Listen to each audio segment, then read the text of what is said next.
At least 18 people are now confirmed to have died due to severe storms in KwaZulu-Natal and the Eastern Cape. Most of the victims are from Tongaat, where a dangerous wedge tornado ripped through the area on Tuesday. Thousands of people have also been displaced in both provinces. The disruptive weather has once again put climate change and its effects in the spotlight. Acting Director for the School of Climate Studies at Stellenbosch University, Professor Midgley, now joins us for this conversation. Professor Midgley, good morning. Thank you so much for making time for us. How do scientists determine whether the inclement weather that we're experiencing is due to natural conditions or due to climate change? Oh, what a good question. Thanks for having me in. Yeah, condolences to those who've lost loved ones and property. It is a weather event, but it is a human tragedy.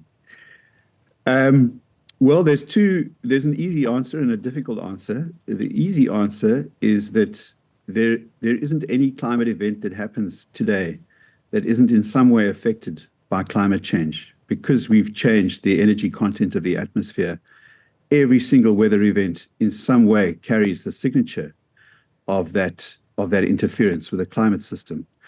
That's the easy answer. The difficult answer is how much, and is it material, and is it making things materially worse or better? And that is where the rub lies. And in some cases it can be done. In other cases it's far more difficult to detect the signal out of the background noise, because we live in a very noisy climate in this part of the world. Yep, because the point that has been made before as well is that sometimes the level of destruction that we see could be due to lack of proper conditions when it comes to the infrastructure, or that the infrastructure was actually poor. And because we're seeing this level of destruction, therefore people then assume that it is because of climate change. Well, it's a bit of a combination, and in many ways we can get caught off guard by extreme events where, for example, the effective wind speed doesn't rise just with the wind speed. It rises with the square of the wind speed. So that means if the wind's just a little bit stronger than normal, you can get much worse effects. And that's the difference between a small change, a change at the margin, and a really material change. And we're starting to see some really material effects. Mm-hmm. Speak to us more about that, about the material effects. Well, for example, many buildings and cities are constructed according to our historical knowledge of the sorts of stresses and strains that we expect. Floodlines, 100-year floodlines, 50-year floodlines. Buildings are constructed to withstand certain wind speeds. And it's more expensive to make things more resilient. Obviously, it costs more. So engineers and architects are always looking for that optimum between how much you should invest versus how much it's going to cost for safety. And what climate change does is it starts to push those boundaries, and things like cities need to revise their design criteria, the size of water pipes that take water off the roads, for example. We may need to really increase that in order to pipe water off city centres faster. We're starting to see that very, very real way. Not only in South Africa, across the world, even in advanced countries like Germany, we've seen incredible floods in the last week. Yeah. And it's just the system being overwhelmed. Yeah. And what about soil erosion? Well, Eastern Cape and KwaZulu-Natal, very prone to soil erosion. Soils quite similar to those in Madagascar, which are very erosible soils. And when you combine that with poor building practices, or building practices that haven't quite taken that into account, that don't have enough foundational structures in place, you get disaster. And shoddy or inadequate building practices can really land you in a huge amount of trouble. Yeah.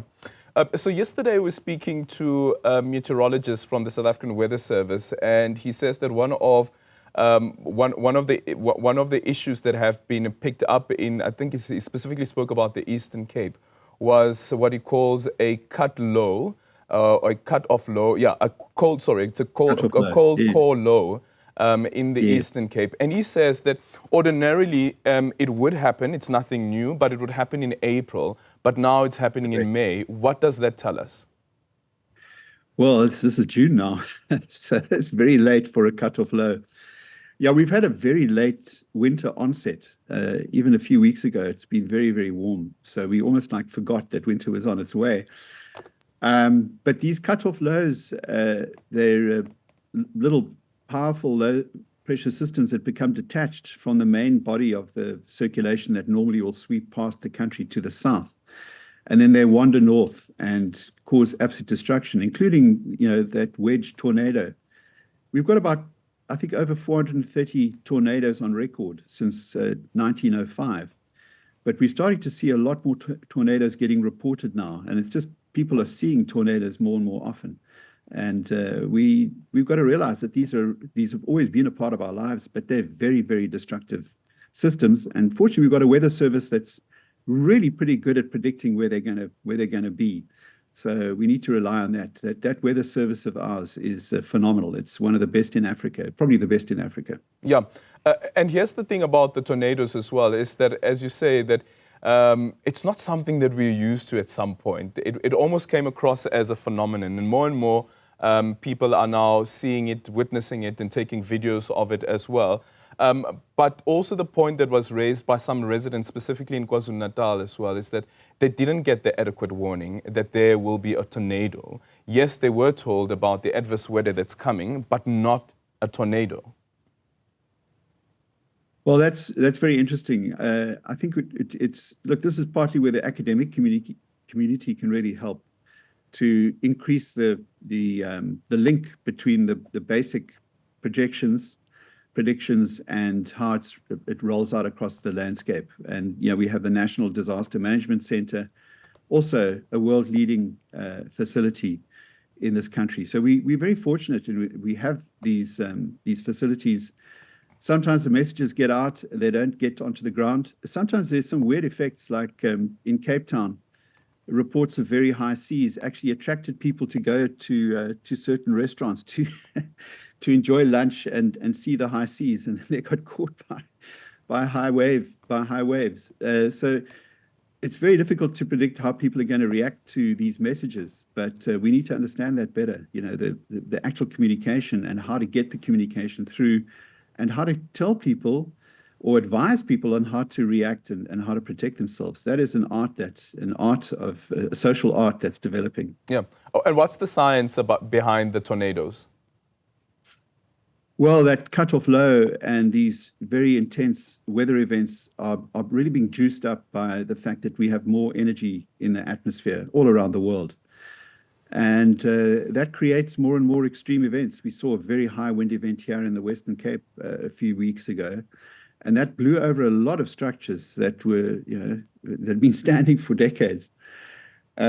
Big trees got blown over, and so the climate gets juiced up, more energy in the system, and that puts pressure on our puny human systems and our engineers, our designers, our urban planners. We've got to get our heads together, and we've got to train a new generation of engineers, planners who can take these things into account, because this is here to stay. It's not going away. It's not going away for centuries, actually. It's with us. Yeah. The Weather Service yesterday also issued a statement in response to the tornadoes that were seen in KwaZulu-Natal, and this is what they said, which also intersects to what you are arguing there, Prof. It says here that following media questions whether these occurrences can be associated with climate change, it is safe to say that although a singular weather event cannot directly be correlated to climate change, climatologists agree that these type of weather systems may become more frequent and intense in the future due to a warming climate. What must happen now? Well, we've got a lot of the basics are in place. We have the fantastic Presidential Climate Commission, which has also been working in this space now for several years. We have a national framework for weather services in the country, a National Disaster Management Act and Commission. So we have a lot of the structures are in place. We have a pretty strong academic and research community of weather services that is fundamentally strong. It does need better funding from the fiscus. I must say that investment by central government in weather services will repay that investment many times to one. And it doesn't make any sense to starve the Weather Service of funding, because the return on that investment can be 5 to 1 or more. So it's a bonus for the country. Every rand invested in the Weather Services will pay back at least 5 rand and probably more. So we should build that up and make sure that we have sustainable career paths in weather prediction. This is something we're going to need for decades to centuries to come, and we have to train as a country. We need this intelligence. We need this ability to foresee the future. Do we currently use our own satellites? That's a very good question. I don't know the answer to that. I have to say I don't know the answer to that. I know that we have had satellites up in space, but in general, the weather services is tapped into the international system. We do use things like weather balloons, but I do know that our weather balloon use has dropped because of the expense. But that's a really good way to keep track of weather systems that are coming far away. So we should reinvest in those sorts of things, definitely. Yeah, because the predictability of it is very important, because you're also going to try and avoid the level of destruction that we're currently seeing and the amount of money that will then go into the rebuilding efforts. And we know that the impact that this has, especially on the poor who are not insured. That's true. People who are very vulnerable are often living in circumstances which are much more exposed to weather events. And much of the Southern African region is relatively has relatively poor investments in weather services. So South Africa is a strength in the region, and we can maintain that and really strengthen it further, because the more we know about the region, the more we know about ourselves. Prof, finally, what's your message to the climate change denialist? Because they do exist. Well, you've got to use certain instruments to detect what's going on around you. Your eyes, your ears, and your brain. So climate denialists, just look at the data, look at the evidence, and stop trying to fool yourselves. The easiest person to fool is yourself. So just look at the evidence with those instruments that you've been given. Yeah. Thank you so much for your time. That was Professor Guy Midgley there from the Stellenbosch University. Also be careful out there. There has been some of the warnings that have been issued in the 2 provinces that still stay in place.